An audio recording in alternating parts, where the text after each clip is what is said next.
You can add two vectors together. You can multiply a vector by a scalar. But you can't actually multiply two vectors together any more than you could multiply two triangles together or things like that. But there is something that's called the dot product, which is a little like multiplying, and it goes like this. U dot V. And the way you calculate it is you multiply the two sort of x components, so 9 times 12, and you add to that the product of the two sort of y components. And that's called the dot product, which in this case, the dot product of those two vectors is the number 168. And we'll see how to interpret that number, but for now, that's a formula, so we'll just say if U is equal to AB and V is equal to CD, then U dot V is equal to AC plus BD. Okay, that's called the dot product. There are some properties of dot products. One of them is that it's commutative. You can switch the order, you still get the same dot product. Another property I think is interesting, if imagine U is 3, 4. Magnitude of U would be magnitude of U squared. Sorry, magnitude of U would be the square root of 3 squared plus 4 squared, square root of 5 squared. So the magnitude of U squared would be 25.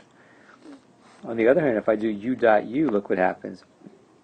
I'll get 3 times 3 plus 4 times 4, which is also 25. So we get this property that U dot U is always equal. The dot product's a number, and the magnitude's a number, and that's a property of dot products. Other properties of dot products is that if you have a number multiplied by the dot product,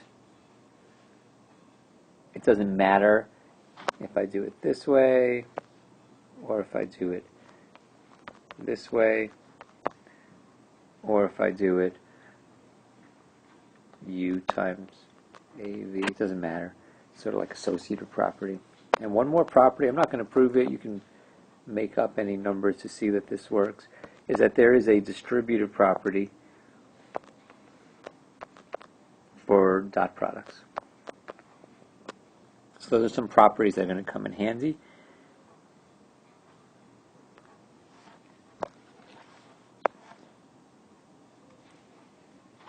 One use of dot products is that there is a surprising formula of finding the angle between two vectors.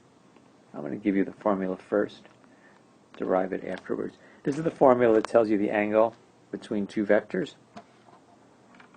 It involves the dot product. So if I take the 9, 12 vector and the 12, 5 vector, according to this formula, cosine theta equals U dot V, which is 168, over the product of the magnitude of U. Well, the magnitude of U is actually 15. And the magnitude of V is 13. So 15 times 13 is 168 over 195, which is about 0.8615. And that means that theta is cosine inverse of that, which is 30.5 degrees. So that's how you can find the angle between two vectors, and it involves dot product. Why it uses that? Well, that's coming. Here's a picture of two vectors that have angle theta between them. If I draw in this line segment connecting the two and terminal points there, I get a triangle. And the lengths of the sides of the triangle are magnitude U, magnitude V, and if I draw an arrow going this way, this vector would be U minus V, which means its length is magnitude U minus V. Now the law of cosines, if I call this C law of cosine says that a squared plus b squared minus 2ab cosine c is equal to c squared. And one of the properties of dot products is that I can replace magnitude of something squared with a dot product of it with itself, which I'm going to do here, here. These guys I'm not doing anything with yet. And over here I could write it as u minus v dot u minus v. Now, this next part is, I'm just going to make a very informal statement here that because of the distributive property works for dot products, we're allowed to do like FOIL on this thing. So we would get u dot u minus 2 times u dot v plus v dot v on the right side. That part I'm doing a little bit informally. That it may not seem like obvious that you're allowed to do that, but let's just say you are allowed to do it. So then I can cancel out the u dot u's, the v dot v's, and if I divide both sides by minus 2 magnitude u magnitude v, it ends up under here. Whoops. I would get minus 2 u dot v over minus 2 magnitude u magnitude v. And the minus 2's would cancel out also. And we'd be left with cosine theta equals, which is exactly the formula that we saw over here. So that's how that formula comes about. As a consequence of this formula, because cosine 90 is equal to 0, we can say that u is sort of perpendicular to v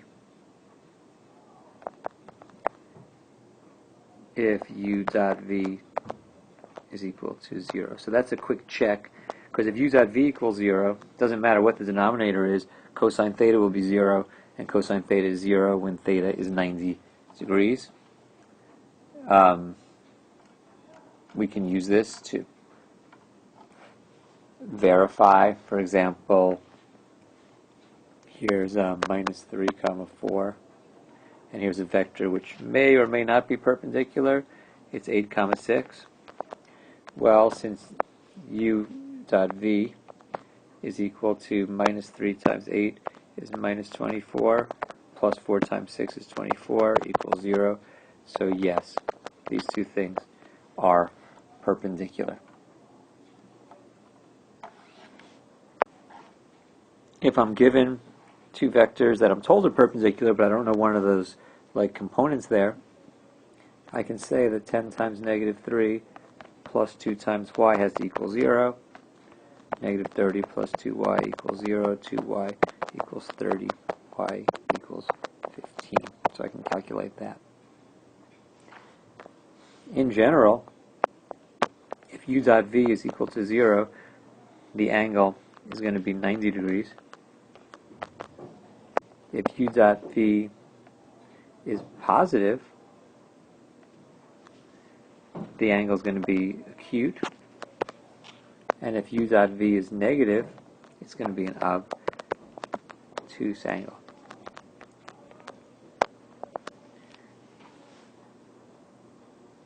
There's sort of a special case of when it's positive, which is if I have something like, here's 3, 4, and then I have over here, they don't have to start at the same point, here's 6 comma 8. This isn't the point, this is talking about the vector itself. And we can see that if I do u dot v, I get 18 plus 32 equals 50. So it's going to be sort of an acute angle between them. But something else happens here, because the magnitude of u is 5, and the magnitude of v is 10.